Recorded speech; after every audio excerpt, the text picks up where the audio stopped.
informativo. Hola, buenas tardes. Bienvenidos al informativo de NTN 24, el canal de las Américas. A esta hora, Joely Ramírez, Carlos Figueroa, estamos junto a ustedes. Hola, Joely. Es un gusto estar contigo y con todos ustedes. Vamos con los titulares de la jornada.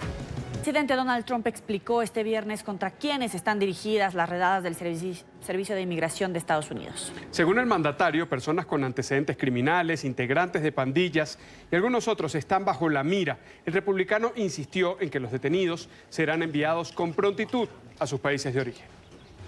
Donald Trump cumple su promesa. El mandatario confirmó desde la Casa Blanca que este fin de semana iniciarán las redadas contra migrantes en 10 ciudades del país. El objetivo, según el republicano, es deportar a criminales y delincuentes. Así que el trabajo tiene que hacerse. Empieza el domingo y vamos a sacar a mucha gente, a ponerla de vuelta a sus países. Vamos a sacar a los criminales, a gente que ha venido y ha estado en prisión y son criminales, muchos de ellos. Entonces tenemos que hacerlo. Elementos de la Agencia de Migración y Aduanas, conocida como ICE, deportarán al menos 2.000 indocumentados, a los que ya se les había emitido una orden de salir de territorio estadounidense y que no han cumplido. Entran de forma ilegal, tienen que irse. Nosotros tenemos a millones de personas esperando en la línea para poder convertirse en ciudadanos de este país. Hacen la prueba, estudian, aprenden inglés, hacen bastante. Y han estado esperando por 7, 8, 9, incluso 10 años para poder entrar. Así que no es justo que una persona cruce una frontera y al otro día se convierta en ciudadano de los Estados Unidos. No se descarta que entre las detenciones haya familias completas. Según el diario The New York Times, serán trasladados a Texas y Pensilvania. Cuando sea posible, los miembros de una misma familia serán arrestados juntos. Serán recluidos en centros de detención familiar en Texas y Pensilvania. Pero debido a las limitaciones de espacio, algunos pueden quedarse en habitaciones de hotel hasta que se puedan preparar sus documentos de viaje. El objetivo de ICE es deportar a las familias lo más rápido posible. El anuncio de Trump ha generado temor en grandes ciudades como Houston, Chicago, Miami y Los Ángeles, donde se estima viven los indocumentados y se ordenaron las detenciones. ONGs defensoras de los derechos de los migrantes hacen algunas recomendaciones para los indocumentados.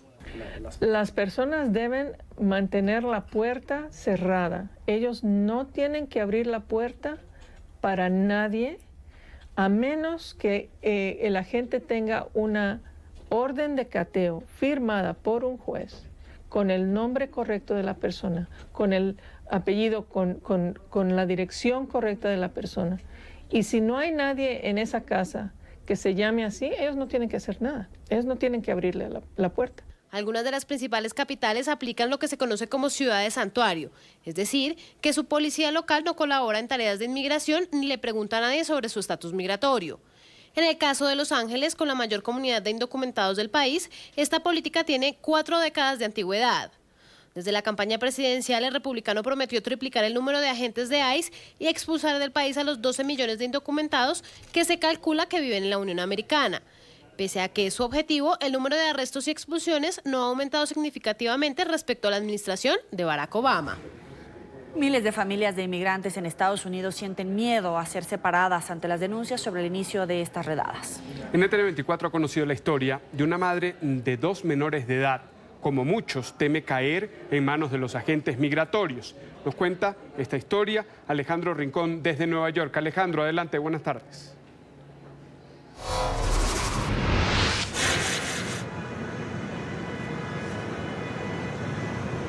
Hola Carlos, Joely, televidentes del canal de las Américas. El hecho de que haya pasado de ser una amenaza inminente a una realidad, esta nueva saga de redadas masivas en contra de migrantes indocumentados a través de todos los Estados Unidos, es lo que hace elevar una escala más la incertidumbre, el temor y sobre todo las dudas de las familias que cuentan con inmigrantes sin papeles de poder caer en manos de la Policía Migratoria ICE y sobre todo de ser separados. Es por esta razón que ahora mismo en templos católicos, como por ejemplo donde nos encontramos ahora en la iglesia de San Pedro, en donde incluso han empezado a venir algunas de estas familias, dado que los templos en conjunto con otras organizaciones proinmigrantes sirven ahora como refugios de blindaje en contra de la Policía Migratoria ICE. Y allí es donde hemos encontrado el caso de una madre indocumentada procedente de México que en el 2013 ya estuvo deportada.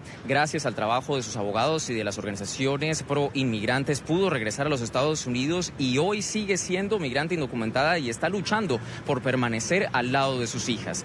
Ella, por la naturaleza de su caso, pidió no ser identificada. Sin embargo, quiso compartir con NTN 24 lo que ella como mujer, como inmigrante, como madre de familia está sintiendo ahora, que siente que ICE puede venir a tocar esta puerta para llevársela.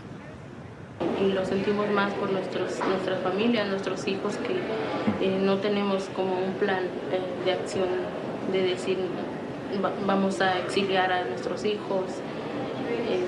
Creo que sería el último recurso de exiliarlos, pero mientras tanto pues permanecer aquí. Sí, nos sentimos sin poder viajar, nos sentimos tristes porque a veces las niñas quieren vacacionar en esta temporada y pues solo les decimos que no se puede viajar. Por historias como la que ustedes acaban de escuchar, es que en ciudades como Nueva York se ha previsto, por ejemplo, para la noche de hoy, una vigilia en solidaridad con la comunidad inmigrante. Allí celebrarán oraciones y nuevas voces de denuncia contra la mano dura en política migratoria de la administración Trump. Todo lo que tenemos para ustedes en vivo desde la Gran Manzana. Continúen con más en el informativo. Gracias, Alejandro. Muy buen día. Y el presidente mexicano Andrés Manuel López Obrador fue cuestionado esta mañana sobre la orden de Donald Trump de adelantar las redadas en varias ciudades estadounidenses. El jefe de Estado latinoamericano aseguró que intervendrá para hacerle ver a Washington que ese no es el camino. Agregó que su gobierno tiene mecanismos de protección para los migrantes mexicanos que permanecen en la Unión Americana. Y si se diese, tenemos nosotros mecanismos de protección a nuestros paisanos y a los migrantes, como lo estamos haciendo. Pero no adelantar vísperas. La política migratoria de la Casa Blanca fue blanco de debate en la Cámara de Representantes. El Comité de Supervisión y Reforma llevó adelante este viernes una audiencia sobre el trato a los migrantes en la frontera sur en medio de múltiples denuncias por las malas condiciones en las que se encuentran los centros de detención. Entre los citados a declarar estuvo la representante Alexandria Ocasio-Cortez. Ella visitó en Texas algunos de estos centros. Por ello, dijo que es inaceptable la situación y arremetió contra Donald Trump. Dice que sus políticas fabrican la crueldad que se vive en la zona de frontera. Esta es una crisis fabricada porque la crueldad es fabricada. Esta es una crisis fabricada porque no hay necesidad para nosotros hacer esto. No hay necesidad para nosotros para sobrepoblar estos sitios, detener a estas personas. No hay necesidad para nosotros de arrestar a personas inocentes y tratarlas diferentes como criminales, como si fueran criminales cuando están defendiendo sus derechos. Este viernes, el vicepresidente de Estados Unidos, Mike Pence, viajará a la frontera con México. Se tiene previsto que junto a una delegación bipartidista del Comité Judicial del Senado, Pence acuda a un centro de detención de migrantes localizado en McAllen, Texas. La visita del alto funcionario de la Casa Blanca tiene lugar en medio del escándalo por las denuncias sobre deplorables condiciones en las instalaciones, en donde, según un informe del gobierno, las personas viven en hacinamiento.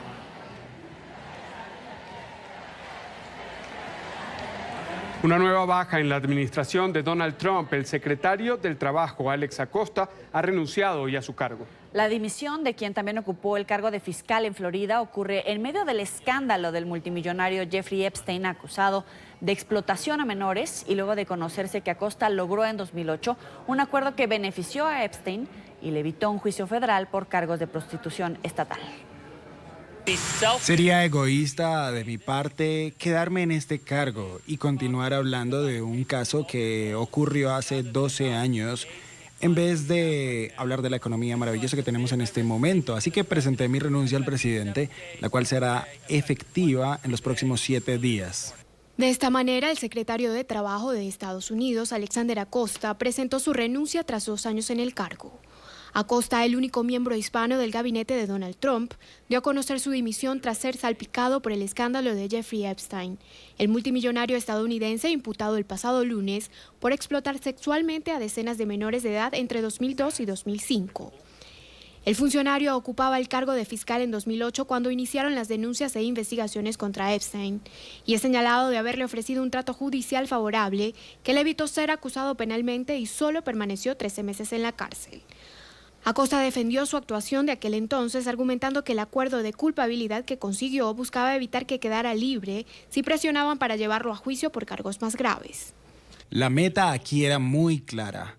Era poner a Epstein detrás de las rejas y asegurarnos de que fuera registrado como ofendedor sexual. Epstein, de 66 años, experto en finanzas y quien cuenta entre sus amigos a Trump y al expresidente Bill Clinton, finalmente se declaró culpable de utilizar prostitutas menores de edad.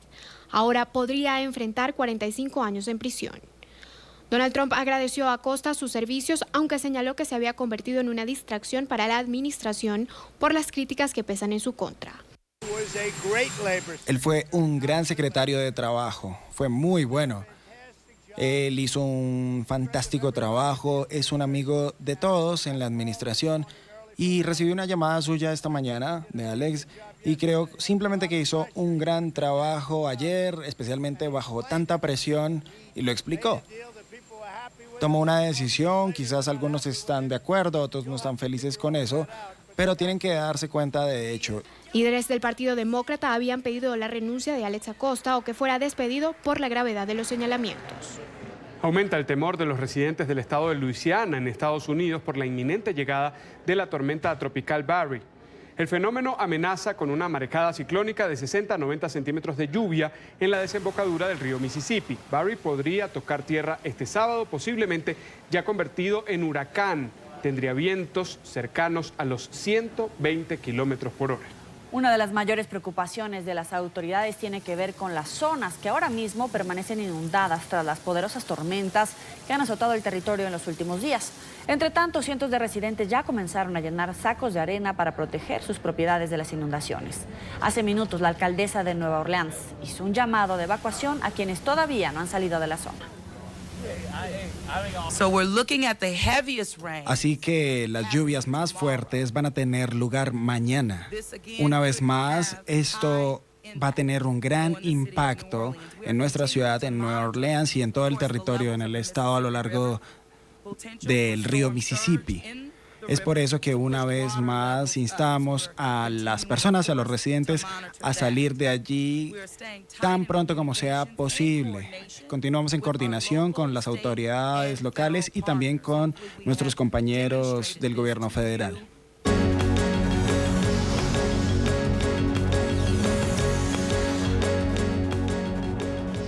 El exministro de Agricultura de Colombia, Andrés Felipe Arias, llegó a Bogotá esta mañana luego de que una corte de apelaciones de Estados Unidos negara en última instancia un recurso presentado por su defensa para frenar su extradición. Deberá responder ante las autoridades por el escándalo conocido como agroingreso seguro, por el que fue condenado a 17 años de prisión. NTN 24 está en el lugar de la noticia con nuestro periodista Florencio Sánchez. Muy buenas tardes, Florencio, adelante. Buenas tardes. A las 8:20 de esta mañana arribó al país el exministro de Agricultura Andrés Felipe Arias, luego de ser extraditado de Estados Unidos por solicitud de la Corte Suprema de Justicia, que lo condenó a 17 años de cárcel por supuestos actos de corrupción en el programa Agroingreso Seguro, cuando se desempeñó como ministro de Agricultura. En un comunicado, Migración Colombia dice lo siguiente: el exministro llegó al hangar de la Policía Nacional en un vuelo charter proveniente de los Estados Unidos y escoltado por un grupo de marcha de dicho país.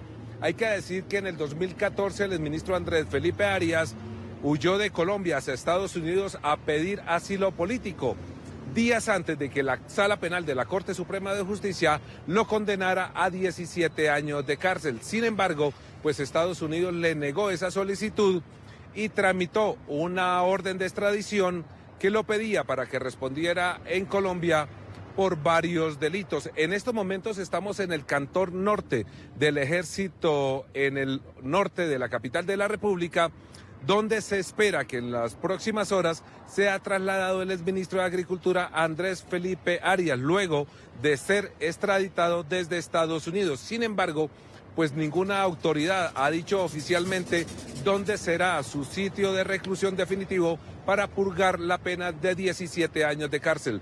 Puede ser aquí en el Cantón Norte de la Policía o puede ser también en la Escuela de Altos Estudios de la Policía Nacional. Florencio Sánchez, NTN 24, desde el norte de Bogotá. Muchísimas gracias, Florencio. Y 2 militares muertos y 9 heridos es el saldo que deja una emboscada contra un vehículo del ejército en el suroccidente de Colombia. Según las autoridades, una estructura de las disidencias de las FARC atacó con granadas y armas de largo alcance a los uniformados. Tras el atentado, el ejército envió refuerzos para ejercer control en esa zona donde se registraron fuertes enfrentamientos con el grupo criminal.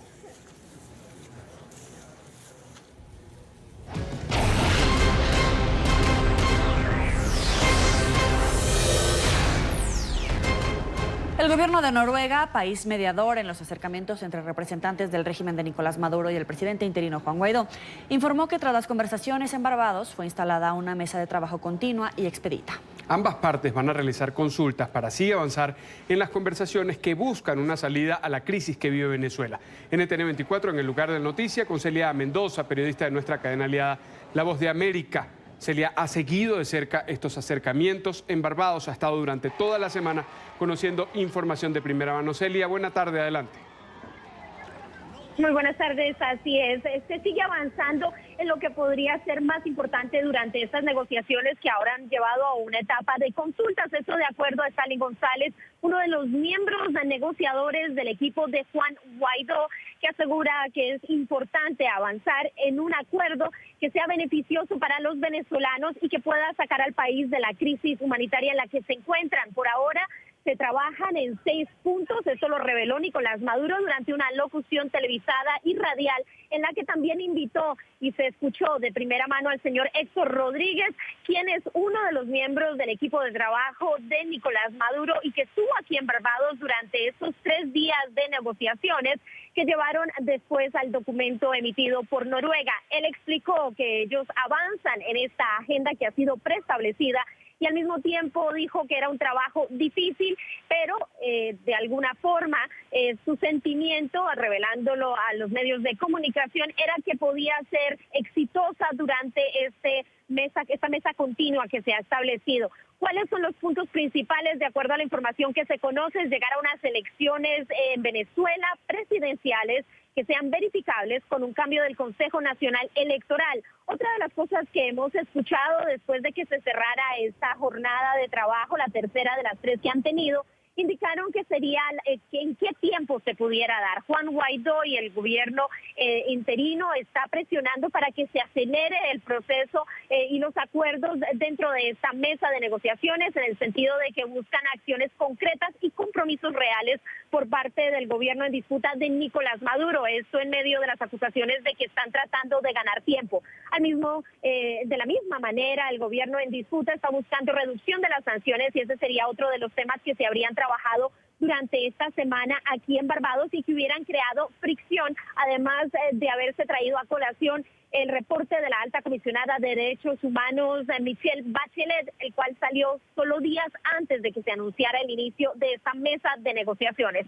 Por ahora se espera que se vuelvan a reunir, todavía no se sabe si empezaría la próxima semana o cuándo exactamente. Esta es información que tendrá que esperarse por medio del gobierno de Noruega, pero sí están en ese periodo de consultas que llevaría a que muy pronto, según las fuentes cercanas, se pueda avanzar en lo que hasta ahora se ha venido discutiendo y se ha mantenido completamente hermético para proteger cualquier tipo de avance en estas negociaciones que siguen los procesos de establecimiento constitucional, como lo ha dicho el gobierno de Noruega, para que se pueda llegar a un acuerdo. Y otro de los puntos que se está siguiendo muy de cerca es el hecho de que el chavismo pueda regresar a la Asamblea Nacional y que se elimine la Asamblea Nacional Constituyente, ya que estaría fuera del marco.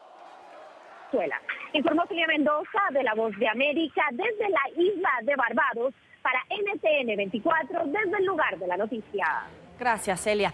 Ahora vamos a Caracas, donde hay reacciones políticas al anuncio del gobierno de Noruega sobre la instalación de una mesa de diálogo continua. Nuestro periodista Oliver Fernández tiene la opinión de diputados opositores al régimen y también de algunos habitantes de Caracas, la capital de Venezuela. Oliver, buena tarde. Hola, buenas tardes. Los venezolanos no están de acuerdo con un diálogo permanente. Aseguran que eso le daría oxígeno a un régimen que se ha encargado de destruir el país. Veamos. Creo que es un engaño. ¿Cuántos diálogos no han habido durante tantos años? Y mientras tanto, ¿qué? El país se desangra, los niños se mueren, la gente arruinada, se destruye la familia, la gente se va. No creo en el diálogo, no creo. Una sola parte que le conviene el diálogo, y es al gobierno. Cuando se las ve a vapores, como digamos nosotros los venezolanos, con la soga al cuello, ellos inventan el fulano diálogo. Es muy difícil que el diálogo entre oposición y el gobierno fluya. Tienen que haber otras medidas, como otros gobiernos que nos ayuden. Y es que los venezolanos han enumerado lo único permanente que ha reinado en Venezuela en los últimos años, como el hambre, la persecución política, la represión, el alto costo de la vida, la diáspora, entre otras. Permanentes todos los días que están muriendo los niños, permanentes que la gente todos los días no tiene para comer, permanentes que los pocos venezolanos que quedan aquí paraditos se están yendo, caminando, como sea. Eso es lo que es permanente. Mientras se dialoga, se muere la gente, sigue habiendo hambre, sigue habiendo tantas cosas en este país. Mientras tanto, la fracción 16 de julio del Parlamento también se ha pronunciado. No confían en este diálogo permanente que se pretende instalar en Venezuela. La gente lo que se está es muriendo de hambre, la gente lo que está es muriéndose en los hospitales, la gente lo que está haciendo es asesinada. ¿Y nosotros qué le vamos a decir a la gente? Espérense que estamos dialogando. Ese es el mensaje que se le va a dar a la gente.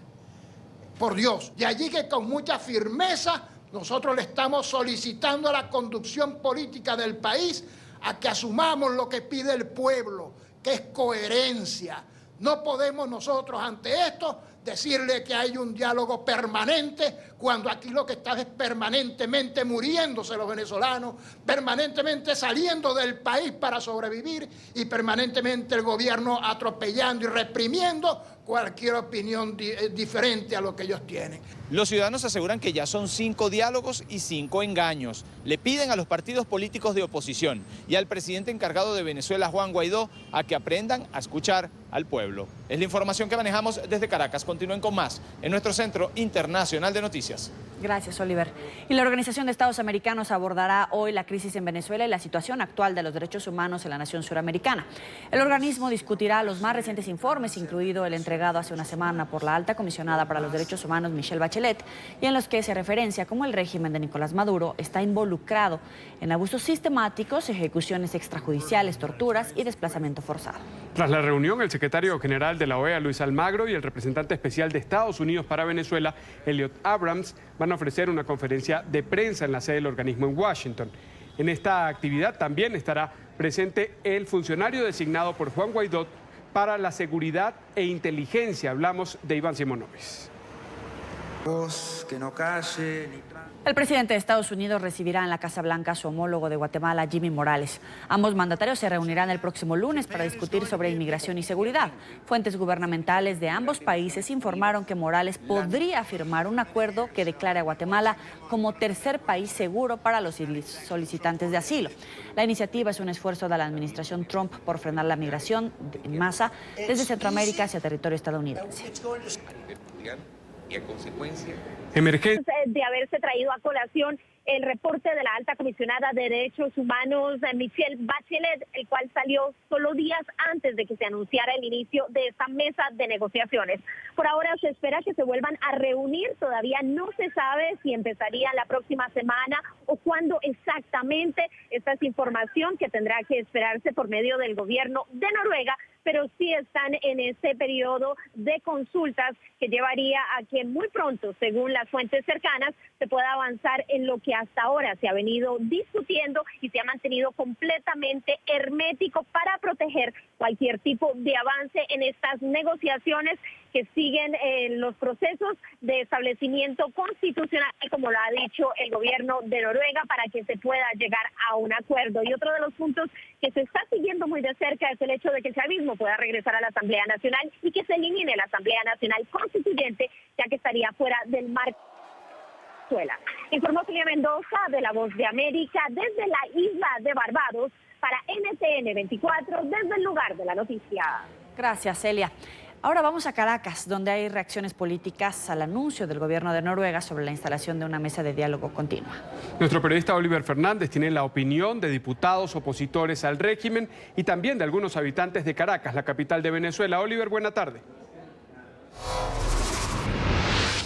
Hola, buenas tardes. Los venezolanos no están de acuerdo con un diálogo permanente. Aseguran que eso le daría oxígeno a un régimen que se ha encargado de destruir el país. Veamos. Creo que es un engaño. ¿Cuántos diálogos no han habido durante tantos años? Y mientras tanto, ¿qué? El país se desangra, los niños se mueren, la gente arruinada, se destruye la familia, la gente se va. No creo en el diálogo, no creo. Una sola parte que le conviene el diálogo, y es al gobierno.